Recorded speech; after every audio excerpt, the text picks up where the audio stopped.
Pro Day at Ohio State, I remember when it first started years ago, and then to watch the way this thing has developed. And, you know, the one thing that jumped out to me, you got 17 players from Ohio State working out. There were some other guys that were here, but 17 from Ohio State. All the NFL scouts are here. All the coaches are here. But it was really fun to watch guys like Matt Patricia, watch Timmy Walton, watch Ryan Day. They were like proud fathers today because they brought these kids here, they developed these kids, and they were so excited to see how well they did, and they did well, those that worked out. I would say, and I don't know that it hit me until this year, but one of the biggest recruiting tools that I would use as Ryan Day is, yes, we run an NFL factory here. Yes, we run practice like it's NFL. But when you watch a day like today, I don't know how it operates over at, I don't know, let's pick Texas Tech. They may have a lot of money, they may have a lot of talent, but I don't know that they have former NFL guys talking to their best friends and their buddies lifelong saying, hey, you've trusted me for 15 years. Let me tell you that Sonny Styles is the guy you're looking for. You've trusted me for all this time. That's why you need Arvell Reese. That is an unbelievable asset to Ohio State for these guys moving forward. We saw Matt Patricia do it all day long. He spent a lot of time with John Harbaugh. So if a Buckeye goes to the New York Giants, I think you got to put a little star next to the hour that he spent there. You look at the Jets, they know what they have in Arvell Reese. It seems almost as locked in now that they're going to take him as Fernando Mendoza going #1. So it's really interesting, the NFL factory that this has become, the way they run Pro Day and the way that everybody just kind of comes here to watch, but also interact with these guys and realize they are the right choice. You know, Nicole, Coach Day was like, he was giddy. He was like a proud papa because, you know, he's invested so much into these kids, and he brings them here as youngsters, and he, you know, and obviously it's changing now a little bit with the portal and all that, but the kids that he brings in here, and these guys were all guys he brought in and watched them grow up before his eyes. The thing he's most proud of, that, you know, not only do they develop them, but these guys are juniors. Many of them are juniors, and the fact that they are juniors and ready to go into the NFL and step right in, he's very proud of that. Yeah, I mean, you see that all season long, that even a freshman coming in here is way more mature than I think your average freshman football player, and that all goes back to coaching and what these guys are taught, not only on the field but off the field, and we've talked about it. That off-the-field presence is huge for these NFL coaches. They not only want a good football player, they want a guy who's going to lead a locker room. And they want good people. And they want good people, a guy who's going to rally around a group.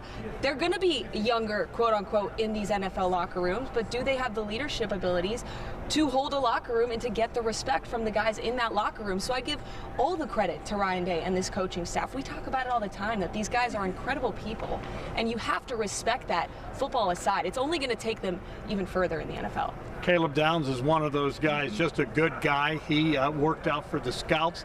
One of the guys are saying it's going to go in the first round. Is he the first Buckeye taken, you think? I don't, only because safeties just don't have that NFL value, and that's, I think, wrong, but it's okay because that's the world we live in, and if nobody's going to take him that high, then nobody's going to compete and jump up to grab him. I still think he is possibly a top 10 pick. I certainly think he's a first-round pick, which is interesting. I mean, I think if we had stood on this field last year, and I had said to you, well, Dom, it's going to be Sonny Styles possibly the first off the board, Arvell Reese possibly the first off the board, maybe Carnell Tate the first off the board, although he probably falls around the 6 or 5 mark.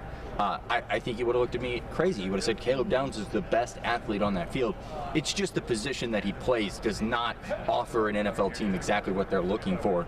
I also was thinking about this with Caleb Downs. He's not necessarily, and this may upset some people, he's not a safety like Ed Reed. He is almost perfectly fitting in his name that he is a safety net for a team. Yeah. He's not going to miss tackles, and he's going to make the play in the secondary when he has to make. He's not a big turnover guy. He's an unbelievable tackler. I've never seen someone as athletic and skilled at making the tackle. But he's not a guy, if you're a team that's out there looking for a safety that's going to come up to the line of scrimmage and blow up that play every single time, he can do that, but that's not his skill. So I do think there's a world, realistically, where 4 Buckeyes go in the top 10. We know that there's going to be at least 5 of them in Pittsburgh. So the Arvell Reese.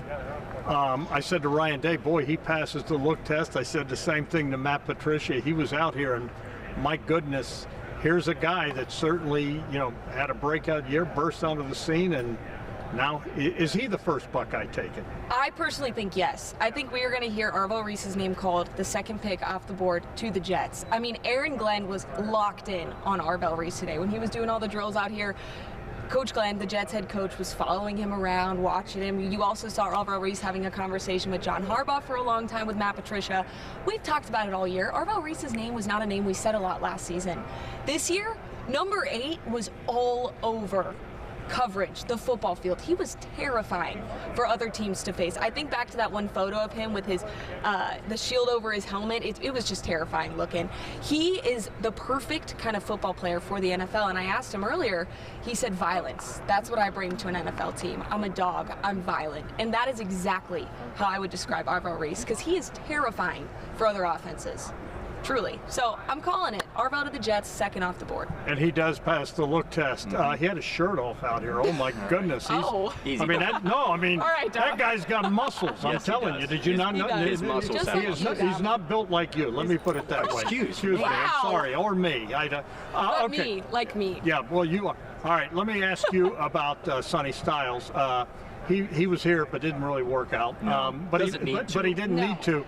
Where's he go in this draft? And I mean, he set the world on fire at the combine. If you would have told Sonny Styles back in January that he wasn't going to work out on pro day, I think he would have looked at you sideways.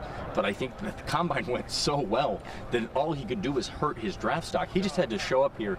And the craziest part about Sonny Styles is the off-the-field stuff is where he excels, and he's an unbelievable on-the-field linebacker. So this opportunity these past few days was more for him about meeting the teams, going to dinner with these different coaches and different GMs and pushing in that regard. And I think that obviously is going to play into his corner because he is a leader of every defense that he's ever been on. Where do you see him going? I think he's got to be a top 5 pick. I look at John Harbaugh and how much conversation they were having there. I think if he's there at 5, I think that Sonny Styles goes to the Giants, which is ironic. I think you could have Arvell at the Jets and Sonny in the Giants, but I don't know if he's there. I don't know if he's there at 5, which is an insane thing to say where he was. I mean, this guy has only played this position for about 700 days. He was a safety when he came here a year earlier than he was supposed to, shifted over to linebacker, and he is arguably only the second best linebacker in the class because the guy to his right is as you said, Dom, just kind of he's a monster. So they go hand in hand. I think he has to be a top 5 pick. And then I think right behind him is probably Carnell Tate. Yep. All right, let's talk about Carnell. We saw him playing catch with some of his former quarterbacks, including Julian Sayin, airing it out. Where do you see Carnell? And he looked pretty fluid out there, looked pretty smooth like he does. He did. One of the mock drafts I saw actually saw him going to the Cowboys. Now, that would be interesting. I definitely see Carnell Tate going in the top 10. I wouldn't put him in the top 5 only because of certain needs that certain NFL teams have. Like we just said, 2 of those are really on defense.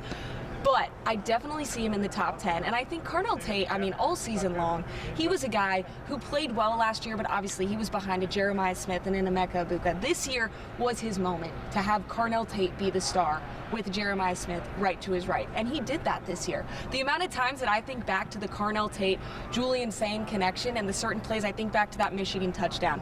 He established himself as a first-round wide receiver, and he needed this year to do that. He absolutely did that. Now, again, today, we're watching Julian thrown to Carnell. There's no coverage. There's no one-on-one. It's easy for these guys. But it just proves Julian's got the spiral. Carnell Tate's got the fingers to do it. I mean, he's going to excel in the NFL. I thought it was interesting seeing that the Cowboys was one of the mock drafts that had him landing there. I definitely think he will be a top 10 pick, though. I could see him going at 10. I think, and I'll lock it in right now, I think at 5, Sonny Styles is going to go to the Giants if he's still there. Yeah. And then I think that Carnell Tate is going to be a Cleveland Brown. Ooh. I think at 6, he's exactly what the Browns need. Their defense is great. Their running back room has been figured out with Quinshon Judkins if he can get healthy there. Quarterbacks, no comment at this time. But when you look at the wide receiver room, he would be a perfect piece for them. I think it's Sonny Styles, Carnell Tate right off the board. And I don't think that's crazy to say, and I think he would be a huge addition to Cleveland. I don't like the Cowboys only because then he's a surefire wide receiver 3, right. And I don't think that's what Carnell is in the NFL. I think there are a lot of teams that could spend the money and get a wide receiver 1, at least wide receiver 1A to 1B. I mean, Buckeye fans would love the Browns. Mm-hmm. Shoot, keep them in the state of Ohio. All right, last thing. How about Kaden McDonald? Here's a guy, and talking to him, he's got some lofty goals, guys. Yes. He wants to win the Super Bowl. and he said he wants to play 10 years and he wants to be in the Hall of Fame. What I loved about K-Mac today was you could hear him from a mile away going through those drills. He was yelling, he was screaming, you could tell he was being physical, he was using his body. K-Mac is like a huge teddy bear, but the meanest teddy bear on the planet because he is violent out there, he's physical. There was a lot of talk that he was going to go to the Bears. That was a big talk with a lot of the mock drafts out there, the Chicago Bears. I like that move. I could see that happening. I don't think he's going to be top 10 off the board. He is definitely going to be a first-round pick, though. And I can tell you one thing, whichever team gets K-Mac is going to get the kind of guy that all your guys are going to rally around. K-Mac has such a good heart. He has the biggest smile on his face. He is such a good person. Oh, yeah, and he's really good at football. So if you want both, K-Mac's your guy. And as he pointed out to me, he said he's young. He goes, I just turned 21. That's crazy. Just That's turned crazy. 21. And he's another one of these young guys that was developed here. And this guy, I think, is going to be a superstar at the next level. When you look at Pro Day, the biggest question is who improved their draft stock. Well, the weird part for Ohio State this year is that nobody needed to improve their draft stock that much. I think K-Mac did. I watched a lot of the people watching him, and when he was making some of those quick, shifty moves, he was getting noticed. I think that K-Mac may end up with the Saints. I would like to lock that in. And good food down there. Yeah, and we can play this back in a month, but I think you hit the nail on the head there, Nicole. K-Mac is such a locker room guy, and also he's just amazing as a defense. He's only been doing this again for one season as a starter. Imagine where he goes. That's the crazy part of all of this. Of all the guys you're circling, only Sonny and Caleb have had 2 seasons as a starter at Ohio State. The other, Arvell, you look at K-Mac, Carnell, I guess 3, but I was thinking on the defensive side of the ball. Both of them were backups the year that Ohio State won the national title. So I think you're set for 5 Buckeyes in the first round done, which is unbelievable. And the last cool thing, as mentioned, when the receivers were out there, you had Julian Santavian out there throwing, and it was neat watching the NFL coaches and scouts watching those guys, and both of them have incredible arms. Well, not only watching those guys, Brandon Inniss was out here snagging throws from Julian. I mean, Julian Sayin is going to be a great quarterback at the next level. Also, I would like to tell everyone he shaved the stash. Babyface Julian is back. I don't know if people love that or not. I was getting ready to ask you about that's that. Breaking news.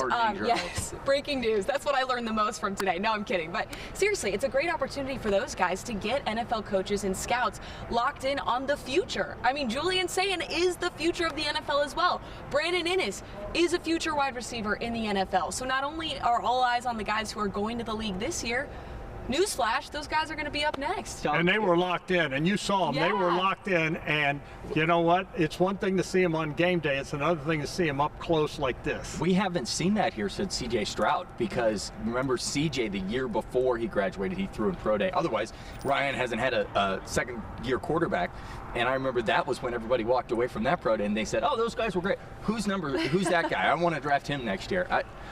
Julian definitely helped his cause today. He made some great throws. I think if you go look at the deep ball to Carnell, he perfectly put that in a bucket. They didn't throw another deep ball to Carnell because that was perfectly thrown in. I mean, any NFL scout's going to see that and say, all right, that works. Yeah, it all worked. In other words, folks, it was a great day for Buckeye Nation. It was a great day for the program. And I'll say it again, if you want to play in the National Football League, why would you go anywhere else than Ohio State? That's Ryan Day's pitch to the recruits, and right now he's absolutely right. We're looking at 5 first-round picks. Oh my goodness!